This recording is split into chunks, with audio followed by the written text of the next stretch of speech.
And good evening, and welcome to episode 26 of the Vegan Hour. And I am joined tonight by scientific advisor Scott Wallace. Welcome aboard, my friend. How are you, mate?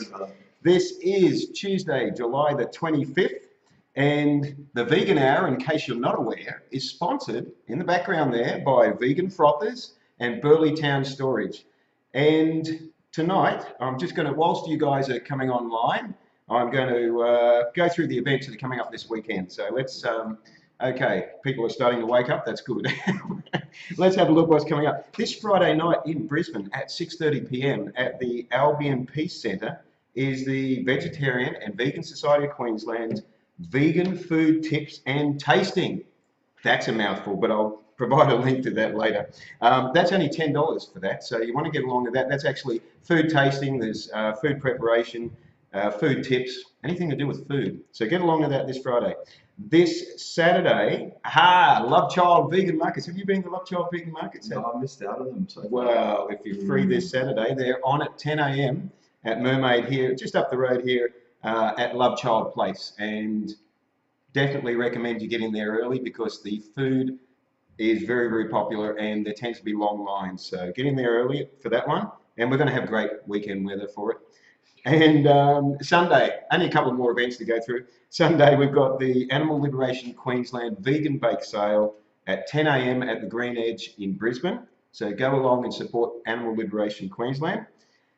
And at 2 p.m, if you're on the Gold Coast, there's another Cube of Truth in Surfers Paradise. So you can go along and do some street activism and help the animals that way. Also, one final thing I want to do is I want to do a shout out to Cerebar. Have you been to Cerebar? yes, What do you reckon? yeah, oh, delicious. I brought my father there about a month ago, Yeah. and I'm stoked that they're going vegan. I think this Yes, week. this Friday, Cerebar, you guys rock. You're going 100% vegan, That's it. and you are yet another establishment that is showing that there's no excuses for having the dairy products in that. You can go 100% vegan and your customers will support you. There's a fantastic vegan community. So I see some little messages coming up there. I better start reading them. I'm waffling on too much. So let's refresh the browser here and we'll see what we've got. Annalise says, hi, Scott and Harry. Hey, Sarah. And we've got Sarah says, hey, Scott. Well, there you go. You've got your fan club there, have you? Yeah, I suppose. That's good. Shout out to Team Nunda, all the roommates watching. Okay, so tonight, what we're going to be talking about, what are we going to be talking about tonight? We're going to be not only talking about your own personal vegan journey, but we're actually going to be talking about the environment. Yep. And how it relates in with veganism. Yep. And also that you're coming from the angle of being environmentally aware and being a science-based person, Yep. and you've been lecturing about that. So we're going to be talking about this angle, which I don't think is an angle that we've really had on the show, this sort of discussion on the show before. So let's start off, for those that don't know who Scott is, let's start off with who you are and how you became vegan. Let's go with that. So at the moment, I'm studying law degree at Griffith University on the Gold Coast. And my background is in a Bachelor of Science, where I did my honours in marine ecology, and I studied ecotourism as well. So I've been at uni for a while now, but I'm just thirsty for knowledge and to be able to understand what's happening around the world and equip myself to, affect change. I went vegan April of 2015, and the final catalyst for me was Cowspiracy. Okay, going through studying environmental science, looking at greenhouse gases, looking at climate change, looking at, what are the environmental concerns happening around the planet. No mention of animal agriculture. So in 4 years of studying sustainability, global environment, conservation, a term animal agriculture was not mentioned once. So this is extremely concerning. In 4 years. In 4 years. Wow. And so going through my studies, the common theme I think for most people is having that disconnection between animals and between the effects that their choices have on the planet. So for me, being able to understand the theory of marine life and animals and then spending time with them underwater, and watching documentaries about them. And also my other relationship with animals largely revolved around the animals being on my plate for a very, very long time. So up until my early 20s, that's when I decided to go vegetarian. And I thought I want to cut down my consumption and minimize my footprint and do my bit for the animals. And after maybe a year or so of looking into some more research, it became overwhelming that, hey, it's really, if we want to do our bit for the animals, it's not only taking that step towards vegetarianism, but we can look at going, well, vegan's actually the what we can do to minimize our footprint. Not only to minimize it, but it is the minimum that we should be doing, isn't it? That's right, for sure. And my partner Caitlin describes it in a very interesting way. If we picture a river, and on one side of the river we've got carnism, which is this ideology and belief system which conditions us to eat certain animals. We've got carnism on one side, and on the other side of this river we've got veganism. The two polar opposites. And for a lot of people, they get on the bridge over towards veganism, and that bridge can be considered vegetarianism. And we get on the bridge thinking, well, this is the end goal, this is where we need to be. So I was on that bridge only for a year, until I did some more research and found out that, hey, the truth is the quickest, cheapest way for someone to minimize their ecological footprint is to go vegan, is to go plant-based and minimize our impact. So I had that disconnection between, wildlife and myself for many, many years, looking and studying this stuff, and then going for a dive, spending time with sea life, being connected to it, and then getting on land, and then paying someone to slaughter a fish, or doing it myself, spear fishing, and we don't want to make those connections because we don't want to think about our choices. So looking back, do you sort of shake your head and go, how did I not know this? Of course. And it's like, why, people that love animals, it's like, why are they still eating animals? Why are they conservationists and ecologists still eating what they profess to love? And for me, that was like, I love the environment, I love the ocean, but if I'm exploiting it and if I'm consuming it not out of necessity, but out of, for taste, convenience, or my culture, it's they're not decent justifications. That's right, exactly right. So I was in a tricky space because you wanted to act in alignment and be an environmentalist, but truth is, if you want to be an environmentalist, you've got to tackle your diet for the first thing. This is exactly right, and this is what you're starting to preach. You've been lecturing, you've been talking at schools, and at least at one EcoFest. Two now.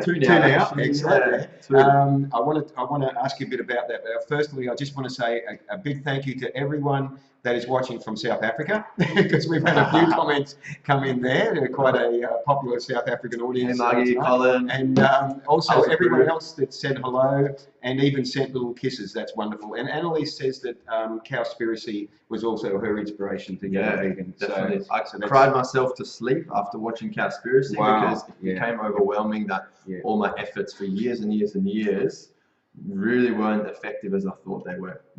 And it's about acknowledging that. So let's take a step back then. Pre-vegan. Yes. What were the efforts that you thought were effective in helping environmentally in that?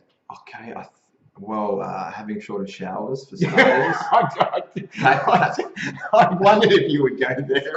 I mean, that's what they always bring up. What it is. For me, the most important how long it takes me to wash my hair? Oh, damn, I've made a hair reference. We got 10 minutes in the show. The most important thing for me in being, a conservationist, marine biologist, was to eat the sustainable sea life. Eat the sustainable sea life. Yes. Because I wanted to have the dolphin-friendly products. I wanted to have the stuff with minimal bycatch, and I spend days researching which brand is the best for my consumption, because we want to feel good about our choices, that we're doing the right thing. I think, and it's just consumer conscience appeal. So I think is it Cowspiracy where they interview somebody that says the only way to help the marine life is to actually eat it? Is it Cowspiracy where that comes from? I'd be surprised. Yeah. It's just, and I just like, what?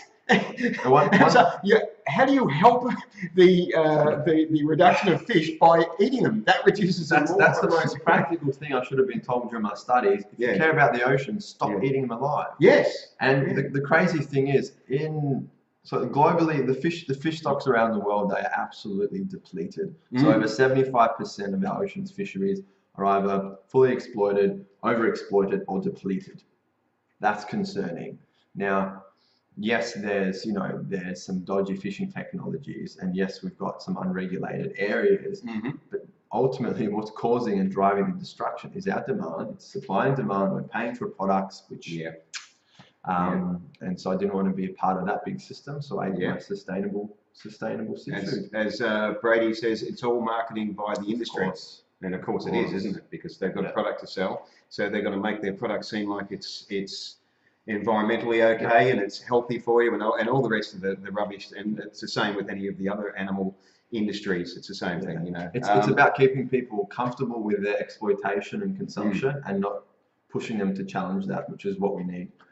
Yes. So okay. So this is where you found yourself in an area by doing these studies. Just to be clear, what's your qualification now? So I've got a Bachelor of Science with honours. Okay, Bachelor of Science with honours. I'm currently studying a graduate entry Bachelor of Laws. Okay. So a message has come up there from Jordan. Let me just move it so I can read it a bit better. One moment. Okay. Such a strong message to a world where so many are inspired to change the world around them, yet hesitant to look at their own daily actions. And that's a really relevant point. And this is what it's been for you personally too, isn't it? It's you've looked at yourself and gone, well, hang on. It starts with me. That's right. Be the change you wish to see in the world. Exactly. A big shout out to Gandhi if you're watching. Yeah. I don't think he is. I don't think he's tuned in. You're rock, man. So it's about and I think most people go through that realization of these are my values, these are my actions, and we try to match our values according to our existing actions, which for most people, for a long time, it's been exploitation and causing suffering. Yes. We've got to start the other way around. What do we believe in? What are our values? And match our actions to that. And for me, a way to act with integrity as an environmentalist was to do as much as I can. And once we know, I think we are obliged to take action and we're responsible. Those who are aware need to take responsibility. I will second. I think that's a very well said, that we are obliged to take action. I think it's otherwise we're shitting in our own nest, and things are going like this environmentally. So it's like how long can we keep our head in the sand? Yeah. And with those, as someone mentioned earlier, I think it was marketing by industry. Brady Hughes, or marketing by industry. They want to keep people consuming. They want to keep people comfortable with what they are doing. And that's like, and by saying, we want to, sign this petition to lobby government to change a law or something, that takes all responsibility off us, puts it onto the government, and then it's like, okay, that's it. My duties are done. I'll sign a petition, but things that actually require people to change their consumption. Which can be done in a second. Can be done just like that. Doesn't necessarily mean it's easy, but it can be done. That's right, and that's the real change happening there. Michelle says, sadly, many people I know don't want to open their eyes to the truth. Michelle, that is true. I would say worry about the ones that do want to know, and then concentrate on them. That's and the ones that don't want to know, maybe somewhere down the track they'll wake up a bit. Hillary asks, did you become vegan for the environment? Hillary, yes. So that was my main driver towards going vegan initially. It was to minimize my environmental footprint. Now, what I realized, people will become vegan for a whole variety of reasons. It could be for their health. It could be for the animals, for just elevated consciousness and awareness of this planet and their suffering.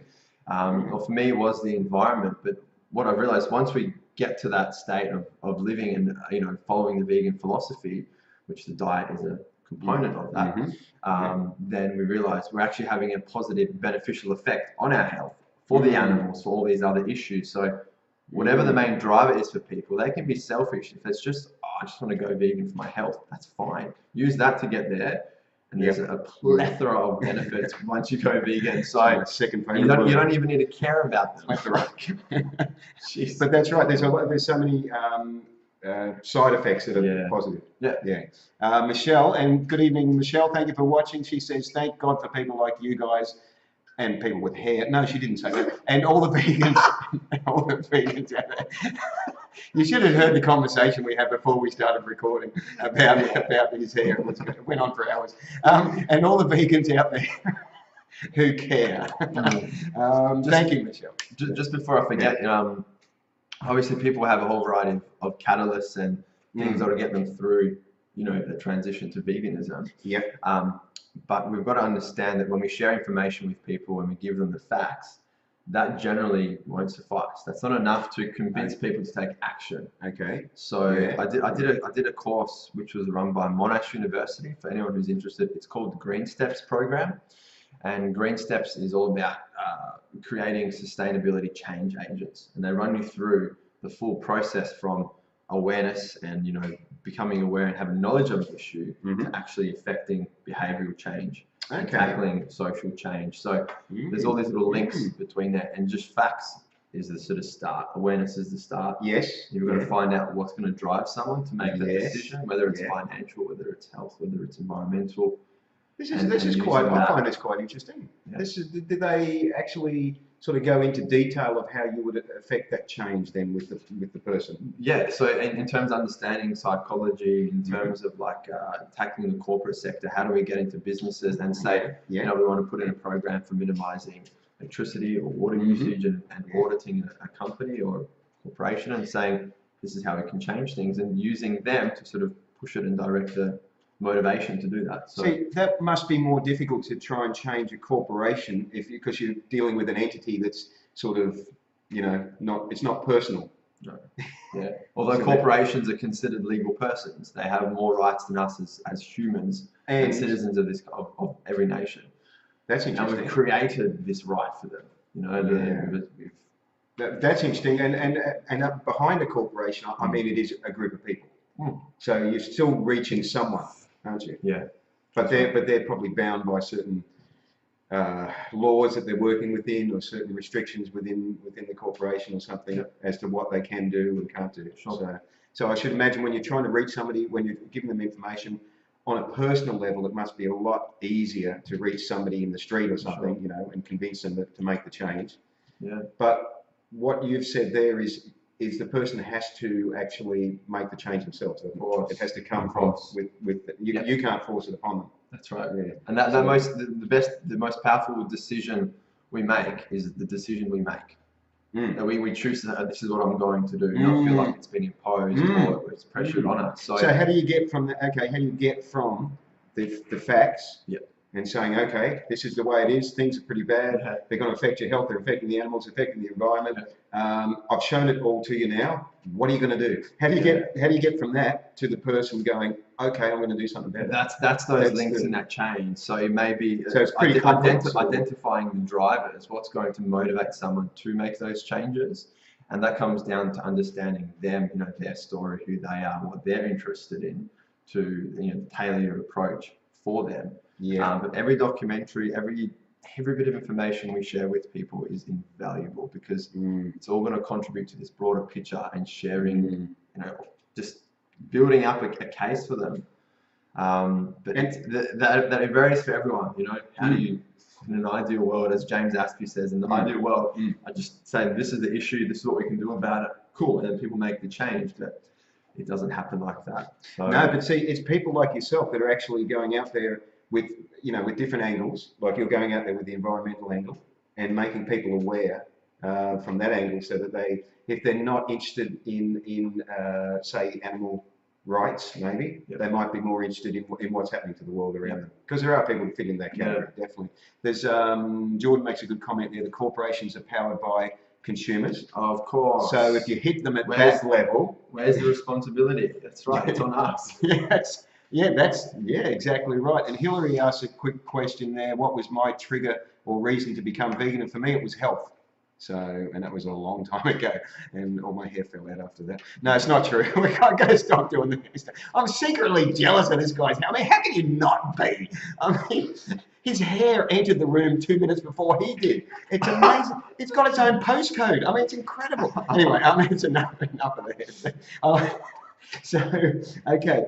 Now you've been today. Well, we'll get a little bit later. We'll get on to talk about what some of the fantastic things that happened to you today. Yeah. But in recent times, you've been talking at schools. Is that right? Yes. Yes. Which is. So let's talk about that. What is the what are you talking about?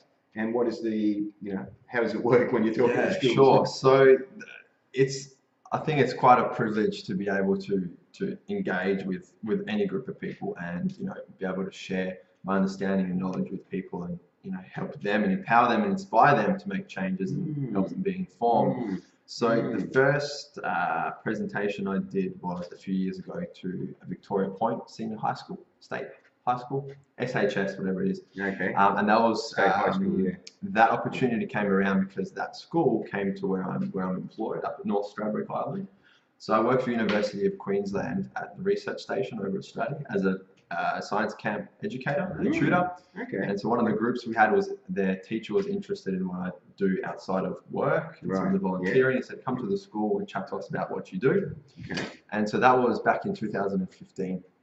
And then the start of this year, I actually took a subject which was credit pointed in the law program, which was called Environmental Advocacy Clinic, Environmental and Social Advocacy Clinic.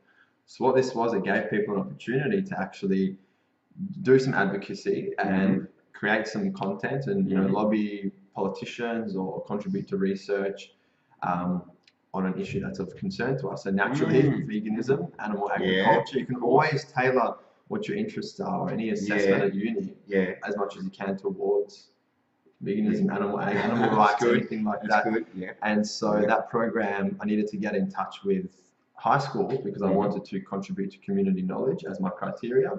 And so using the university assessment as a solid basis to say, here's a credit pointed course, I'm going in, and these are my intentions, these are my content. Are you interested in having me complete my assessment with your students? This is the Queensland curriculum. This is where my stuff matches up. What do you reckon? Yeah. And I did my first presentation to Southport State High School, which I went to high school at Southport State High School.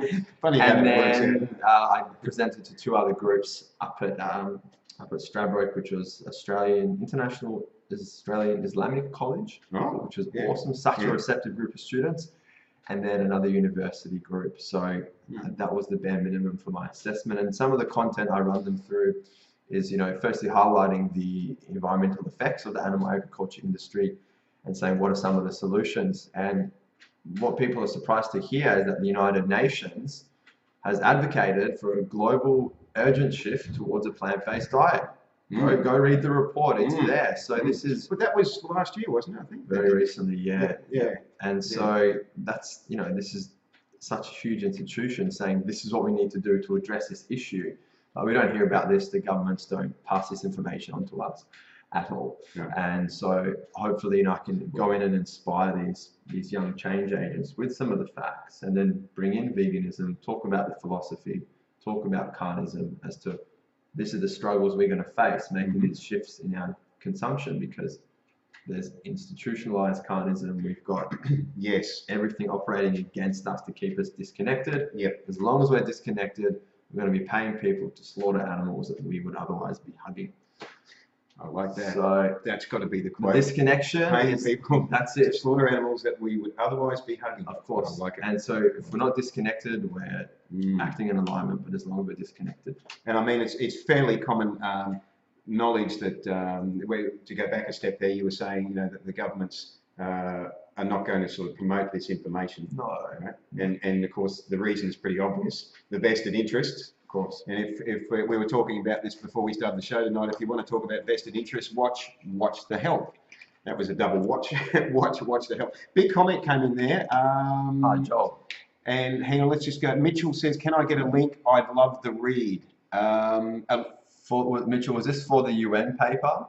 Yeah, Mitchell, just clarify what your question is in regards to. Joel says, hey man, first off, get a haircut. Yeah, oh, I love a comment that's done that. That's great. Second, where do we draw the line? Do you think it's plausible that all red-blooded humans turn vegan, given the state of most developed nations? And how long do you all think it'd take to get enough of us eating just plants to make an actual climate, human health, environmental difference? Good question. Very good question. I do think it's plausible. We look at the rates and adoption of veganism across the world, and it's up 350% in the UK over, I think it's either 5 or 10 years. 360% apparently. Okay, but you're close. Kicking off, for a figures man, you're close. Mainly in the developed nations where we've got access to information.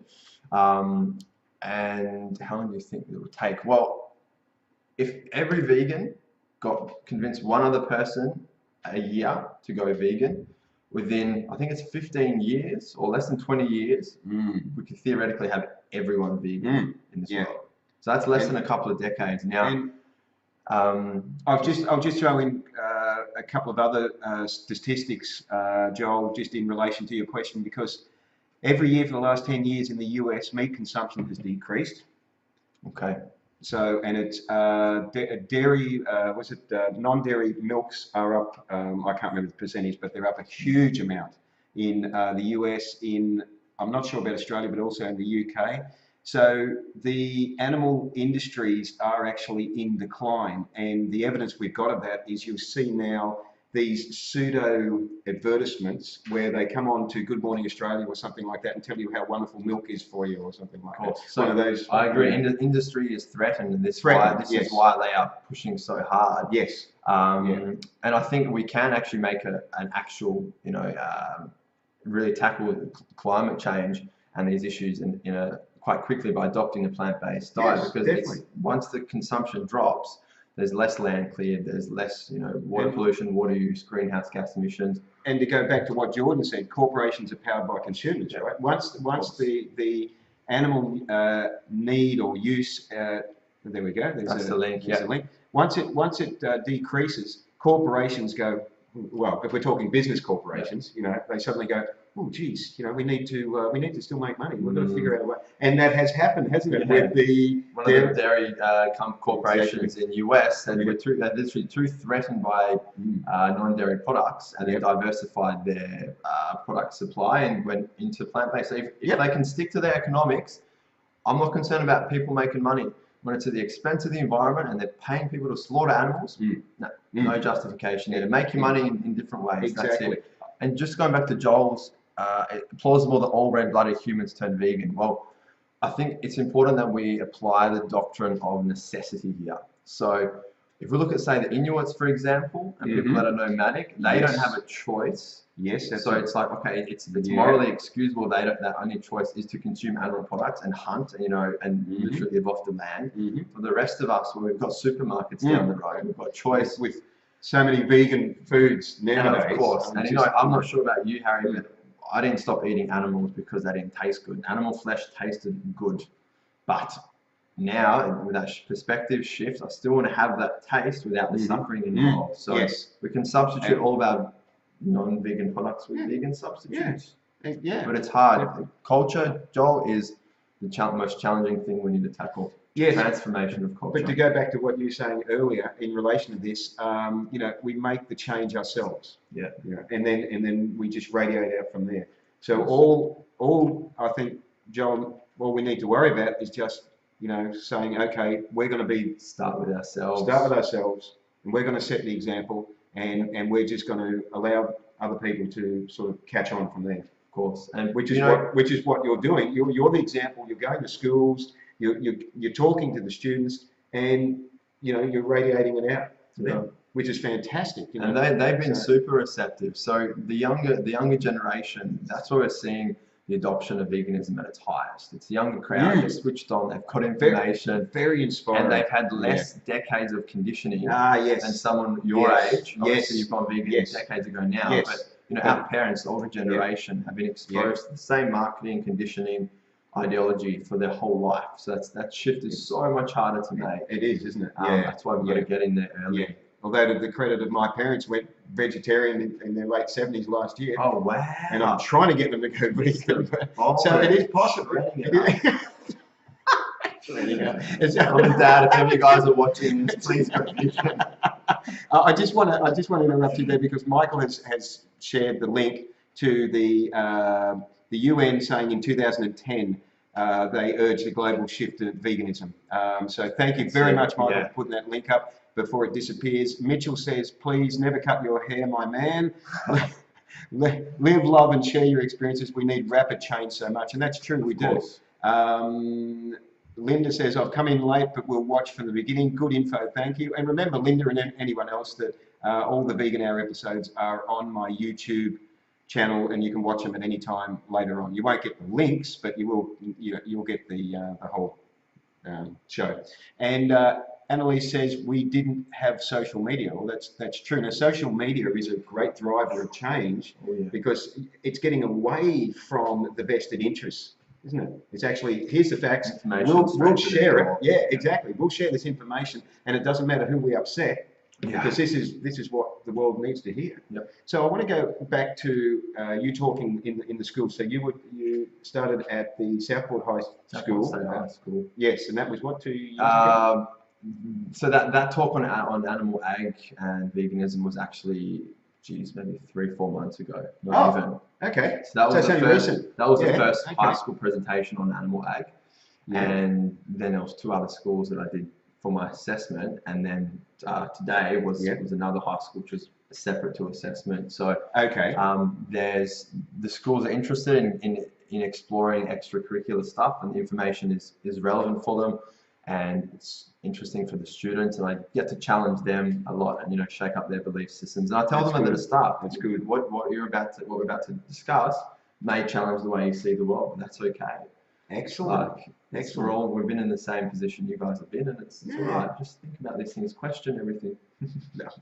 I love the way you present it to them, and they're young, they're malleable. Of course, you give them the correct information, and they can take it in and then go, oh yeah, geez, we were being fed crap before. Of course, and empower them to make decisions that align up with their beliefs. But if we're not telling them the truth, then if the governments aren't sending out information on the environment, in terms of animal ag, the environmental organisations aren't really putting in solid efforts to address this issue at all. Yes. The scientists aren't being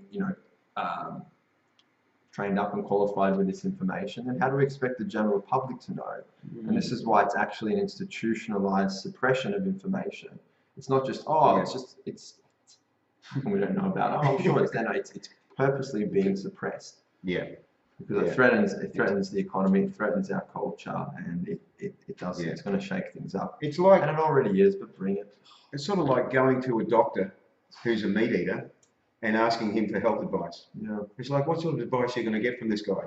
He eats meat, he drinks, he smokes, whatever. It's like, why would you even go there? So it's sort of like relying on the government or whoever else to give us information that is not going to tie in with the way that they're operating.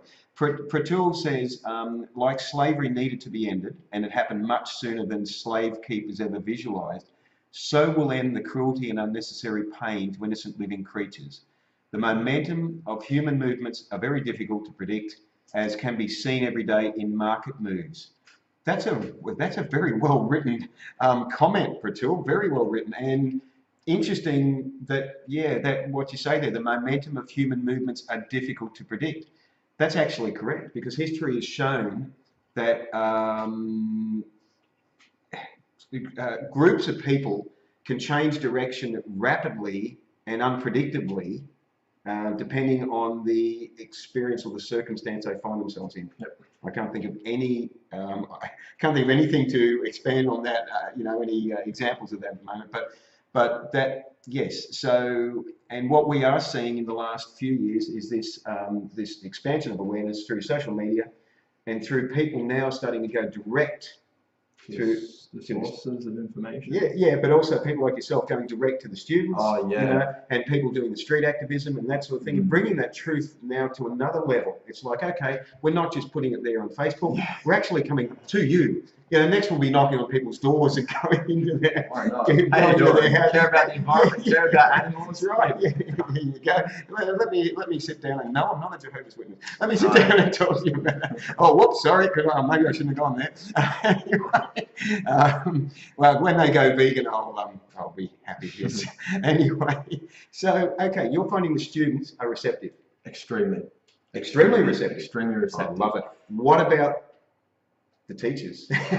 The majority of them are super receptive as well. Like Good. to have been given an opportunity to talk about this environmental ecological disaster. Yeah. And to say, I want to talk about some of the solutions to these issues. Like they want to expose the kids to a lot of the information. They want to know themselves because it's interesting. And some of them will give me weird faces. Like I had one sentence which was like, is what you're telling me is you pulling my tail? No, this isn't true. I'm an environmentalist. I eat meat and environmentalist. That was the vibe I was getting. But it's cognitive dissonance and a whole bunch of things. Yeah. So it's a foot in the door, isn't it? It's really a good foot in the door by coming in from the environmental angle.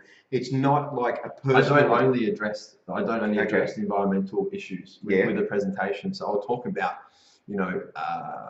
veganism. I talk about the diet component of that. Talk about the whole... I don't know if anyone's seen the diagram, but it's ego and eco. Yes, I think you used that in the preview. I did use that in the promo. If you guys want to Google just ego versus eco, it's a little diagram and it shows this pyramid. And at the top we've had men on top of this pyramid, and below that, women, and then other like cute, charismatic megafauna, and then pets and food animals and all this. And it's about moving away from that paradigm into the eco approach where things are balanced, there's respect, there's justice, and it's about shifting governance and policy and all the way to this. That's excellent. I want to just get some big comments that are coming there before they disappear, Christine. And good evening, Christine. How are you? She says, as much as I despise religion, questioning the religious folk about their support of mistreatment could be interesting. Doesn't the Bible say we should be caring for the animals? Not sure, I never read it. And yes, it does. It does actually. And I'll make a really brief comment on my knowledge of the Bible is that if you go back to the original language that it was written in, before it was translated, you will actually see that they translated words that didn't mean meat into the words meat. So, and in different translations, sometimes the word has been translated from the original language into the word food, and other times it's been translated into the word meat. Meat meaning food, right? So, but if you want to go right back, the original quote is that in the Garden of Eden, or that is that it was vegan. We're eating fruits and vegetables and all that.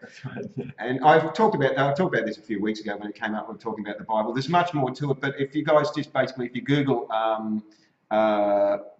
probably maybe just Google vegan Bible quotes, and you'll get, there's some good lists there, 10 good, and it's the direct Bible quotes of proving that we are meant to be vegan. And yes, so anyway, that's enough about that one. Harriet says, what do you think about consuming eggs produced by chickens of your friends and family? This is a good question that comes up from time to time. I've been vegan 2 years, but am considering consuming free-range local eggs again for the nutrients and health benefits. Interesting. It would be the only non-vegan food I would ever consider consuming. P.S. I am currently doing my teacher training in the UK, so this is all very interesting to me. Awesome. So eggs was one of the last things that I cut from my diet. Yeah. And the different perspective to look at things now is, say, backyard chickens, they may not be being harmed in the process, but it's animal exploitation. We're taking a product from them, which, it's not for us, it's to maintain their life and the way they're operating. Yes. We're taking a product from them which the nutritional benefits are extremely questionable. Yes, there's some awesome amino acid chains in eggs. Look at the cholesterol though. Look at the effects, the negative effects of eggs. Yes. So if we can differentiate between harm and animal exploitation, then backyard chickens, they're being looked after, but it's still taking a product that is good for us. It's definitely animal exploitation.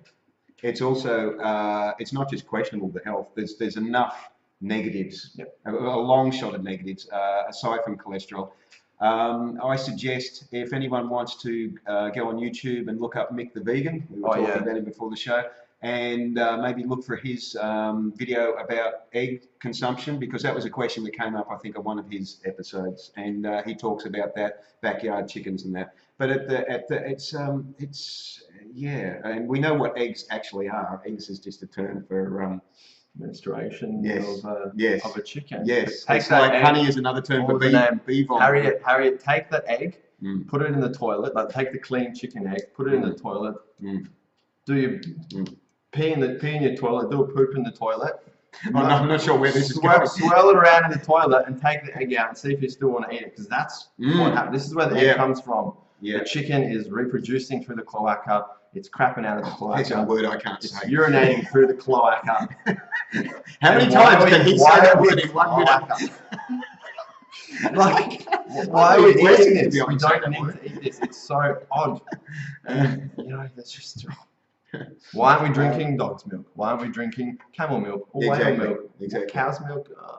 But the bottom line, and you said it so spot on, is that it's animal exploitation, and it's not our right to do that. Right. So, and in terms of rights, the animals under our legal system. I've been studying animal law recently, and under our legal system, this sort of Western, anthropocentric, very human-centered legal system, animals are just property. They're legally considered objects. They're something. They're not someone. And because they're merely objects, that's the reason why we can exploit them and use them. And like we say, some people will say, "Oh, I own a dog. I've owned 3 dogs." We won't say, "I own a brother. I own a dad." Like, they're members of the family. We can relate to them. They're another sentient creature. So the property status of animals is extremely concerning, but this is why the law upholds these industries of exploitation. Because it's not considered animal cruelty to run an animal agriculture industry. And until the law is changed. Geez, so the just in Queensland, so the majority of the animal cruelty legislation in most jurisdictions in Australia and probably around the world focuses on animal welfare. So the animal welfare approach, as a philosophical approach, is that animals have the right to be treated responsibly and cared for well, treated humanely during their use, but that they don't have a right to life. Okay, so they don't see animals as having a right to life. So it's okay if we treat them well. If their throat slit at the end of the year, 2, 3, 4 years, that's acceptable, and it really isn't. And our legislation reflects that. So, and it's a right to life. That's exactly right to life, and that's what we need to be pushing for. So, anyone who's engaging in that welfare rights debate realizes there's a massive difference between the two. We're talking about a right to life and a right to thrive and exist and flourish, as opposed to a right to be treated humanely while we're exploiting them.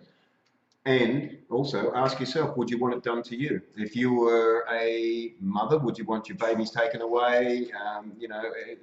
Any of these things, just bring it back on ourselves and just say, humane slaughter or whatever. Well, who would want it done to themselves? Oxymoron. It is. There's a few comments come up there that I wanted to get to. It's gone, but the mention there, Christine mentioned about in What the Health, they say that eggs are as bad as, I think it's 5 cigarettes or something. I haven't got more information about that, but I do recommend you watch What the Health. Brady says, a chicken lays eggs until they have a clutch. Taking each egg that they lay will make them feel they need to keep laying, but chickens make wonderful family members if you want to save some ex-battery. Ladies, Brady says, taking each egg. When you put the word taking in there, you're taking. I mean, is it our right to take that egg? That's. I think that answers itself. Do you want to take this one? Why is honey a no-no if the bees are not harmed? As I said before, veganism as a philosophy does not support animal exploitation. So we don't want to consume anything or wear anything or support industries that have been derived from animal exploitation. So I don't think it's accurate either to say that bees aren't harmed. You look at some of the research out. Even talk to the farmers, and often can go through stages of fumigating hives, replenishing them, clipping the wings off the queens so they can't fly away. So Even and then opening and closing the hives.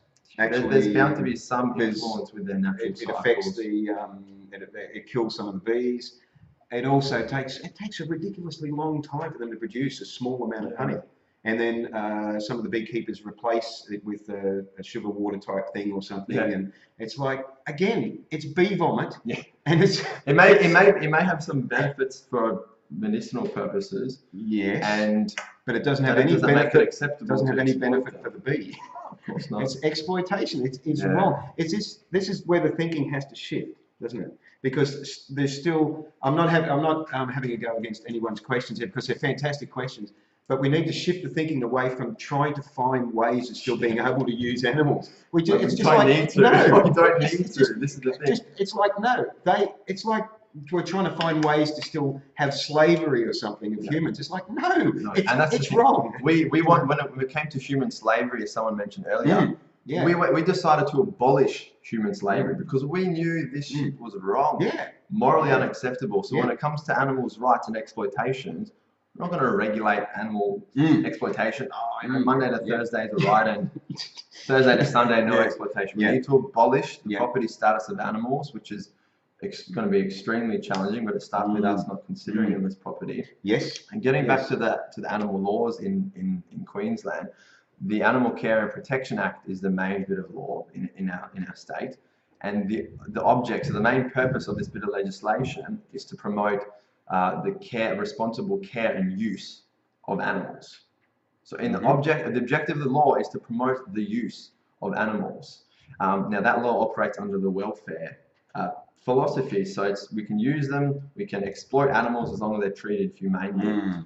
Now, the majority of the animal protection statutes, so that those laws are relevant for domestic animals. Yes, that's right. There's exceptions within these laws which say, it's there's a code of practice. So, for example, there's a cruelty offence, but there's an exemption to that offence if you follow your industry standard code of practice.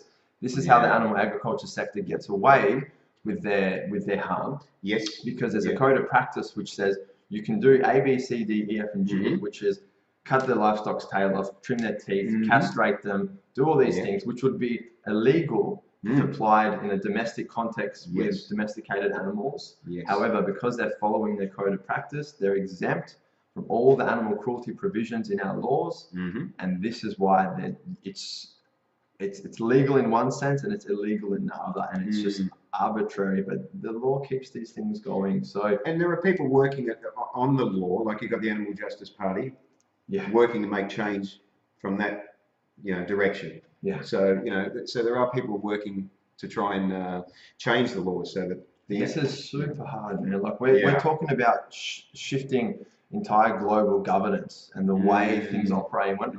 We can't look at consumption as a little thing over here in its own world. We've got to realize the majority of the world is operating under the philosophy of ideology of carnism. It's anthropocentric, which means it's human-centered.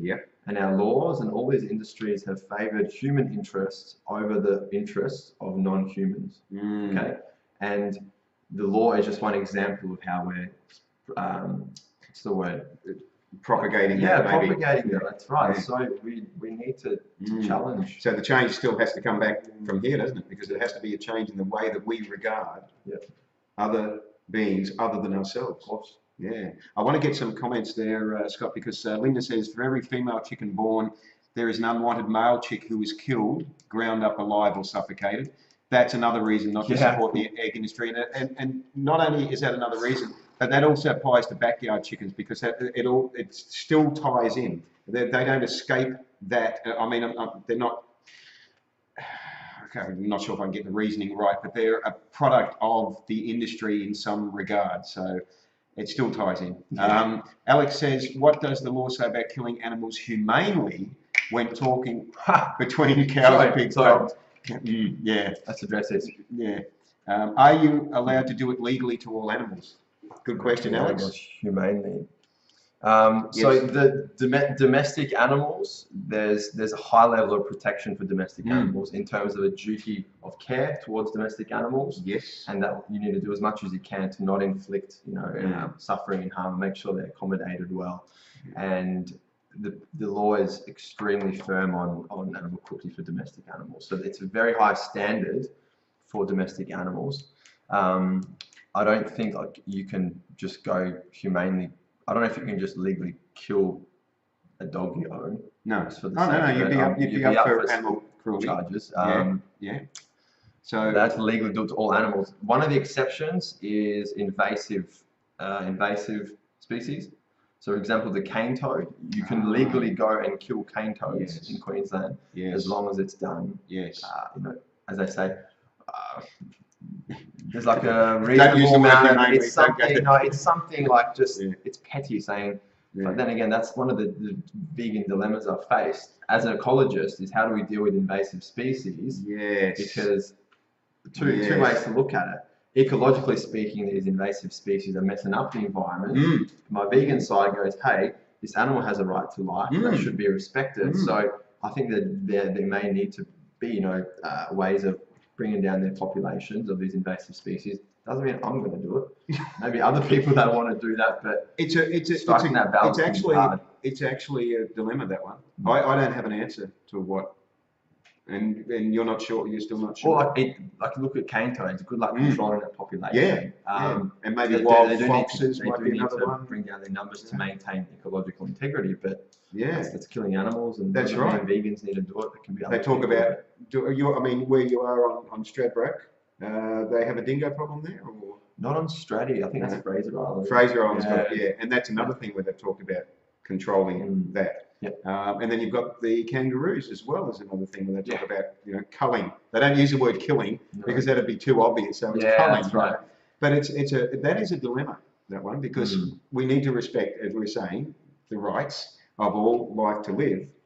And I guess we could maybe go back a step and say, well, okay, why are they causing an issue to other industries that shouldn't be existing in any case? Maybe we've tampered so much with the environment. Yes. And we need to be doing as much as we can to return things to a state, which is extremely challenging to do, but we've got to start. One of the things about being vegan is trying to do the best that we can in the situation we're in. And it doesn't mean perfectionism, but it does mean trying to do the best we can to respect the rights of all living beings to live. There's a couple of more comments that come up there, just going back to the backyard chickens.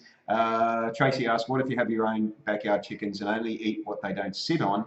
And Brady actually replied, feed the eggs back to them, Tracy. The shell is high in calcium and quite good for them. Not so healthy for humans, though. Yes. Again, just from a health perspective, I wouldn't go within 1,000 miles of an egg. When you Google it, when you do some research on it, you just go, oh. So just from that, even without the ethical perspective, it's just But again, it's exploitation. So we need to get away from that. So I feel like I can't believe how quick the time has gone tonight. 22. And I feel like we've barely scratched the surface of some of the stuff we wanted to talk about.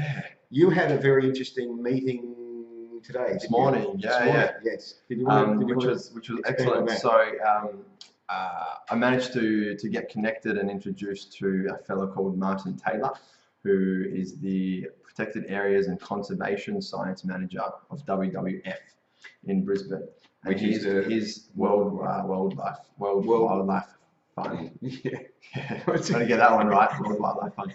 And he's doing some wonderful work in terms of highlighting the impacts of the animal agriculture industry, focusing on starting to look at the animal welfare side of things with the land clearing, and also sharing information and getting it out to the public as to how destructive this industry is. And there is a suppression of information.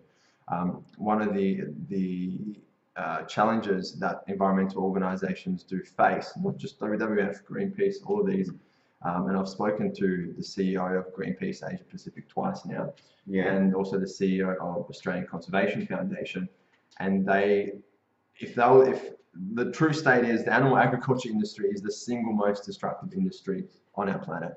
The same goes in Australia. We're looking at 56% of our total land use is just used for grazing animals in this country. Okay. Wow.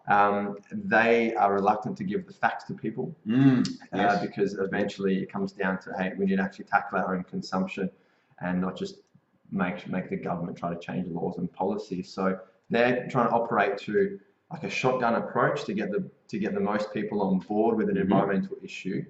But they usually adopt reduce your consumption approach.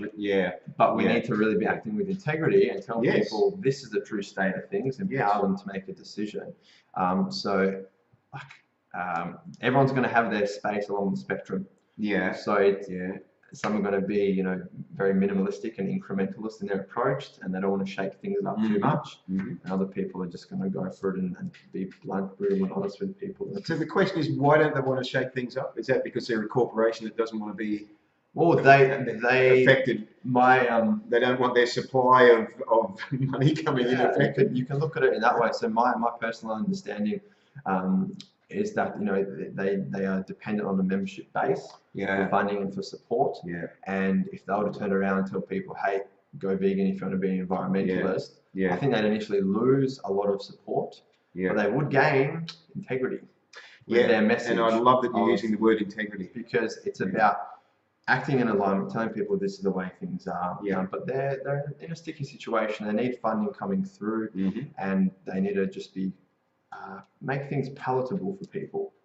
But in a way, a corporation that ends up like that, or an entity that ends up like that, has basically sold its soul like an individual has when they know what's the right thing to do, but they're doing the wrong thing, and they feel it inside. That's just it on a bigger level, isn't it? They're trying to get the most people on board through incremental steps, and that's not going to be my space that I'm going to operate in. I'm interested to delve into policy, but it's about tackling from the bottom up as well with people, empowering people to make those decisions, and it's just integrity. That's what it comes down to. So I love hearing the word integrity. I can't hear it enough. It's a fantastic word. Integrity and credibility, I think, are two really good, and authenticity, all very good words. Tracy, just to finish off about the chickens, Tracy said she doesn't eat eggs, but her family do. And it occurred to me when I read that really what that comes down to is, like your family's case, they might be looking for reasons to justify their taste addiction. And I mean, that's what, and we just taste addiction, convenience, culture. Those are the main reasons we exploit animals. And not good enough. They're not good enough, are they? If the thing that you go, oh but can't we eat it this way, or can't we do it? If it tasted horrible to you, would you be fighting for all these different reasons to come up with it? Oh no, I can get it from here, and I can, It's like, no, you wouldn't be. You're going like, no, this tastes like crap. I'm not interested in it. That's the thing. It's a very selfish, self-centered reason to be coming up with justifications to keep exploiting animals, when the only real reason, if we really want to get it, is the fact that we still like the taste of it. That's right. You mentioned earlier in your own journey, you like the taste of meat before, right? And that's what's pushing people forward. It's like, well, we like it. Well, can't we lab grow meat or something so that it's like, but you've got to go vegan. Exactly. Thank you. Don't need flesh and blood. Two words. We don't need to. Go vegan. We don't need to. Talking about integrity, just an example of how an environmental group can strike the balance is Sea Shepherd. So they're a marine conservation group. Yes. You don't need to be vegan to be a volunteer. However, if you jump on a campaign with them and go offshore, it's vegan food they're serving. That's right. Between 1/3 to 40% of all the fish that are caught in the oceans are funneled and fed to the livestock sector. So if we're eating meat, we are literally eating the oceans as well. Wow. So Sea Shepherd go, hey, yes, we're not going to be a strictly vegan group. We can do vegan events. We can promote veganism through our conduct. But and that's a way to act in alignment. Concern about the ocean, but also concern about other animals and other ecosystems. And it's not hard to be concerned about them and take action. So I want to ask one question there. So they don't consider Sea Shepherd don't consider themselves a vegan organisation? I don't think strictly, but the founder, Paul Watson, he had Sea Shepherd as a vegetarian organisation for a long time, and then went vegan. I think it was the start of 2000s. Okay. And they will, it's not an outright vegan group, but got some vegan sort of policies weaved in there for their volunteers. It would be. I think it would be better if they did push that side of it harder. But I get what you're saying earlier too. That there's a fear in these groups of doing that because people are hearing the V word and they might run screaming, and maybe the message won't be reached them at all. And it's because it's considered extreme. And the reason it's considered extreme is because the majority of the world their actions is extreme. Exactly. And we're conditioned to think that this is extreme. Yes. But Sea Shepherd, they tackle issues where there's a lack of enforcement in international law. But the issue isn't the illegal and unregulated things on this planet. It's the things that are legal, that are sanctioned by the state, that the governments go, this is legal. And that's the concerning things. Environmental laws are weak. They just legalize our exploitation and destruction of the environment. That's what they're doing. So I'm going to have to start wrapping this up. Where to now for you? Where to now? Yeah, where to now? So, I mean, world domination? No. So one of my area of interest is it's a theory of Earth jurisprudence, and it's an ecological theory of law that will resonate with any vegan out there. And that's the space I'm engaging in, is bringing in ecology, bringing in law to shape policies and get people questioning the way the laws are to reflect an Earth-centered approach to our world, and promoting veganism, doing talks, whatever it is. So how do you hope to achieve that Earth jurisprudence? There's a group called Australian Earth Laws Alliance that I've been volunteering with up here in Brisbane, and they focus on rights of nature campaigns that are happening around the world. We're granting ecosystems legal personhood now. It's huge. Wow. Really big steps towards in a great direction. Yeah. So focusing some efforts in with that group and championing for the voice of nature to be heard. I tell you what, folks, it just occurred to me that we're in good hands with people like Scott, because they are working behind the scenes and in the public eye to make a difference, to actually, what people like Scott are doing is trying to help. And the way that you can help if you're watching this is get on board. Personally, you can make the change. You can decide right now, you can say, okay, you've convinced me. The environment needs my help. I'm going to be plant-based from tomorrow. You can do it. It's as simple as that, right? And if you're going, oh yeah, but I crave my eggs or whatever it is, have a look in your supermarket. There are so many alternatives, and if it's not there, have a look in your health food store or wherever. There's no excuse. We're in 2017. There's an alternative for just about everything, isn't there? There really is. And it's going to be healthier for you. And you can go down the street and there's half a dozen or more vegan restaurants, everywhere. And if there's not, there's vegan options, isn't there? I want to go out with this question. What's your favorite? Do you have a favorite vegan restaurant? Oh, geez. So many to choose. I think the $14 vegan buffet is winner vegan dinner, opposed to winner chicken dinner. So good, but man, how many plates can you do Can you do more than 2.5? 2.5? Yeah, he's a decent eater, yeah. So there's a shout out to Govinda's Surfers Paradise, the only 100% vegan Govinda's in the world, according to the owner. So that's the Bowman way. He's got him ahead of me. So, my man, it's been an absolute pleasure having you on the show. Absolute pleasure. I feel like we could have gone for another hour or something. Sure. People watching, if you've got any questions that you want to ask Scott, please, you can still ask after the live stream. And this show should be on YouTube within a couple of days, depending on how well my internet goes. I'm having issues with my Facebook page at the moment, but Harry might link it up. Yes. You can't search it on Facebook yet, but I'm just starting off on the social media activist space. So yes, if you want to find out what's happening in we will put a link to Scott's professional page, if that's sure. Yes. So you can find out more information from there. And Linda comments, awesome. We need credible, articulate people like you two. Well, he was. I was just the entertainment. So thanks, everyone that's been watching. I'll mention again that we're sponsored by Vegan Frothers, who not only cruelty-free clothing, but also support with all their profits go to supporting animal charities, which is fantastic. Next week, Who have I got next week? I've got another animal rights activist, Joshie Kwan. Joshie. Joshie Kwan, yes. So that's the 1st of August, next Tuesday. So I look forward to everyone joining us for that. Until then, remember to live vegan and to save lives. and respect the rights of all living beings to live. Thanks for joining us, guys. See you guys. And good